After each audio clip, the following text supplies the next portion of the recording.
যে সমস্ত সদস্য শাস্তি পেয়েছে তারা শাস্তি পাওয়ার যোগ্য। এখানে কোনো রাজনৈতিক নেতৃবৃন্দ এর মধ্যে উপস্থিত ছিল কিনা, ইনভলভ ছিল কিনা, বাইরের কোনো শক্তি এর মধ্যে ইনভলভ ছিল কিনা, সেটার জন্য কমিশন করা হয়েছে। কমিশনের চেয়ারম্যান এখানে আছেন, উনি এটা বের করবেন এবং আপনাদের জানাবেন। বটম লাইন হচ্ছে যে এই সমস্ত আমাদের এই চৌকস সেনার সদস্য যারা প্রাণ হারিয়েছেন, তারা প্রাণ হারিয়েছেন তদানীন্তন বিডিআর সদস্যদের গুলিতে। আমরা নিজেরা এই সমস্ত জিনিস নিয়ে অনেক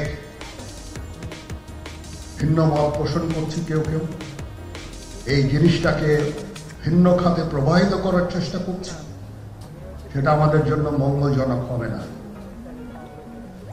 আজকে যদি আমার যে উপদেশ আমি কিছু দিয়ে যাব, সেটা যদি আপনারা গ্রহণ করেন, আপনারা লাভবান হবেন, আমি এটা আপনাদের নিশ্চিত করছি। আমরা নিজেরা ভেদাভেদ সৃষ্টি না করি, আমরা নিজেরা ইউনাইটেড থাকি। আমাদের মধ্যে যদি কোনো সমস্যা থেকে থাকে, কোনো ব্যত্যয় থেকে থাকে, কোনো গ্রিভান্সেস থেকে থাকে, সেটা আমরা আলোচনার মাধ্যমে সমাধান করব। এটার জন্য ডানে বায়ে দৌড়িয়ে কোনো লাভ হবে না, নিজের ক্ষতি ছাড়া কোনো লাভ হবে না। আমি আপনাদের এই জিনিসটা নিশ্চিত করে দিচ্ছি। কিছু কিছু সদস্যদের দাবি যে তারা 2009 সাল থেকে আজ পর্যন্ত বিভিন্ন শাস্তি পেয়েছেন। কেউ কেউ দায়ী করছেন যে তারা অযাচিতভাবে শাস্তি পেয়েছেন। এটার জন্য আমি একটা বোর্ড করে দিয়েছি, একজন লেফটেন্যান্ট জেনারেল সেই বোর্ডের সদস্য। প্রথম ফেজে 51 জন সদস্যর ব্যাপারে আমার কাছে রিকমেন্ডেশন নিয়ে এসেছে। তার রিকমেন্ডেশনের অধিকাংশই আমি গ্রহণ করেছি এবং আরো বেশি আমি দিয়েছি। নেভি এয়ারফোর্সও তাদের এই কার্যক্রম চালিয়ে যাচ্ছে। আমার স্ট্যান্ড পয়েন্ট হচ্ছে, যদি কেউ অপরাধ করে থাকে সেটার জন্য কোনো ছাড় হবে না, বিন্দু মাত্র ছাড় নাই। আমি আপনাদের পরিষ্কার করে দিচ্ছি, it is a discipline force. Discipline ফোর্সকে ডিসিপ্লিন থাকতে দেন। আজকে এই যে দেশের ক্রান্তি লগ্নে সমস্ত বাহিনী, সমস্ত অর্গানাইজেশন বিপর্যস্ত হয়ে পড়েছে। খালি সেনাবাহিনী টিকে আছে, বিমান বাহিনী টিকে আছে, নৌবাহিনী টিকে আছে। কেন? Because of discipline. তারপরেও আমি আমার অফিসারকে আদেশ দিয়েছি, যদি সামান্যতম কোনো সন্দেহের অবকাশ থাকে, কোনো কার বিরুদ্ধে যেই অ্যাকশন নেওয়া হয়েছে অপরাধী কিনা, যদি সামান্য কোনো সন্দেহের অবকাশ থাকে, সেটা তাদের ফেভারে যাবে। এটা হচ্ছে আমার ঢালাও নির্দেশ। সেই হিসাবে বিভিন্ন প্রস্তাব আমার কাছে এসেছে। কোনো কোনো প্রস্তাবে আমি আরো আমার নিজে থেকে যোগ করে আরো বেশি আমি দিয়েছি। এভাবে পর্যায়ক্রমে অফিসাররা অ্যাপিয়ার করবে, আসবে এবং তাদের এই জিনিসগুলো আমরা দেখব। দেখে যদি মনে হয় যে তাদেরকে করার অবকাশ আছে কিছু, অবশ্যই আমরা করব। এটা ন্যায় নীতিতে আমরা প্রতিষ্ঠিত থাকি ইনশাআল্লাহ।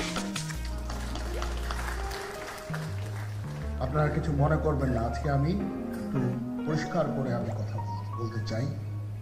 আপনাদের সবার হয়তো ভালো নাও লাগতে পারে, কিন্তু বিশ্বাস করেন, আমার এটা যদি আপনারা গ্রহণ করেন, আপনারা লাভবান হবেন, কোনো ক্ষতি হবে না। আমার অন্য কোনো আকাঙ্ক্ষা নাই।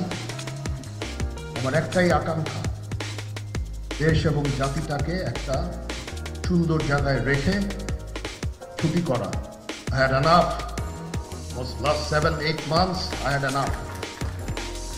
আমি চাই দেশ এবং জাতিকে একটা সুন্দর জায়গায় রেখে আমরা সেনানিবাসে ফেরত আসব।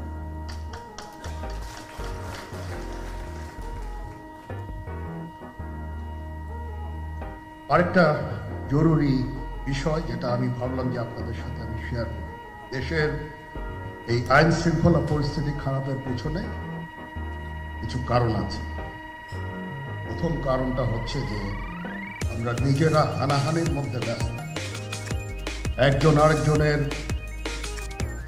বিরুদ্ধে বিষোদ্গারে ব্যস্ত। এটা একটা চমৎকার সুযোগ অপরাধীদের জন্য।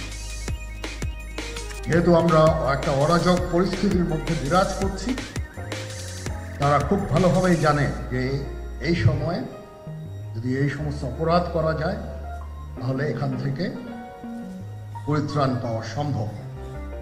সেই কারণে এই অপরাধগুলো হচ্ছে।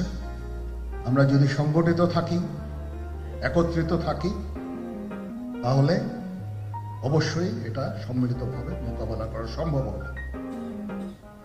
Police, RAB, BGB, DGFI, NSI এগুলো দেশের জন্য অত্যন্ত গুরুত্বপূর্ণ কাজ করেছে অতীতে। খারাপ কাজের সাথে অসংখ্য ভালো কাজ করেছে।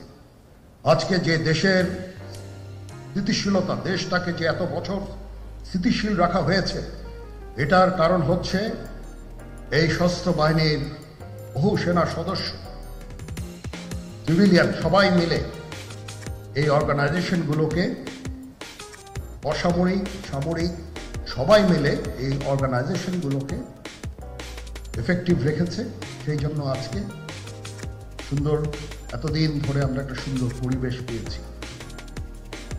এর মধ্যে যারা কাজ করেছে, যদি অপরাধ করে থাকে সেটার শাস্তি হবে, অবশ্যই শাস্তি হতে হবে, না হলে এই জিনিস আবার ঘটবে। আমরা সেটাকে বন্ধ করতে চাই চিরতরে, কিন্তু তার আগে মনে রাখতে হবে আমরা এমনভাবে কাজটা করব এই সমস্ত অর্গানাইজেশনগুলো যেন আন্ডারমাইন না হয়। আজকে পুলিশ সদস্য কাজ করছে না, এটা বিশাল বড় কারণ হচ্ছে অনেকের বিরুদ্ধে মামলা, অনেকে জেলে। RAB, BGB, DGFI, NSI panic, বিভিন্ন দোষারোপ, খুন ইত্যাদি তদন্ত চলছে। অবশ্যই তদন্ত হবে, দোষীদের বিচারের আওতায় আনতে হবে। এমনভাবে কাজটা করতে হবে যেন এই অর্গানাইজেশনগুলো আন্ডারমাইন না হয়।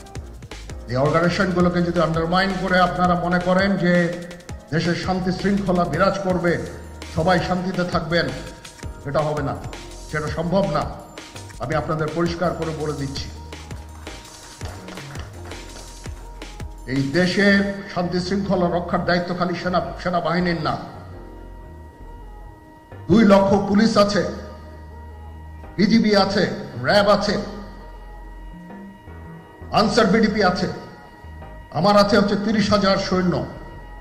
এদেরকে আমি এই যে একটা বিরাট ভয়েড, আমি এই 30,000 সৈন্য দিয়ে আমি কিভাবে এটা পূরণ করব?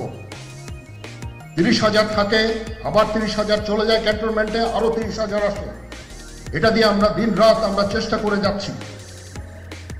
এখানে যে সমস্ত উচ্ছৃঙ্খল কাজ হয়েছে সেটা আমাদের নিজস্ব তৈরি, এটা আমাদের নিজস্ব ম্যানুফ্যাকচার, আমরা নিজস্ব এইগুলো তৈরি করেছি। এই বিপরীতমুখী কাজ করলে এসে কখনো শান্তি শৃঙ্খলা আসবে না। এই জিনিসটা আপনাদের মনে রাখতে হবে।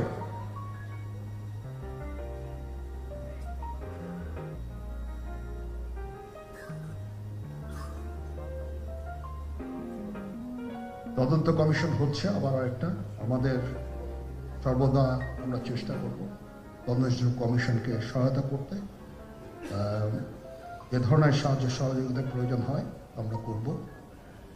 আমরা দেশে একটা ফ্রি, ফেয়ার অ্যান্ড ইনক্লুসিভ একটা ইলেকশনের জন্য দিকে ধাবিত হচ্ছে, এবং তার আগে যে সমস্ত সংস্কার করা প্রয়োজন অবশ্যই সরকার সেদিকে খেয়াল করবেন। আমি যতবারই ডক্টর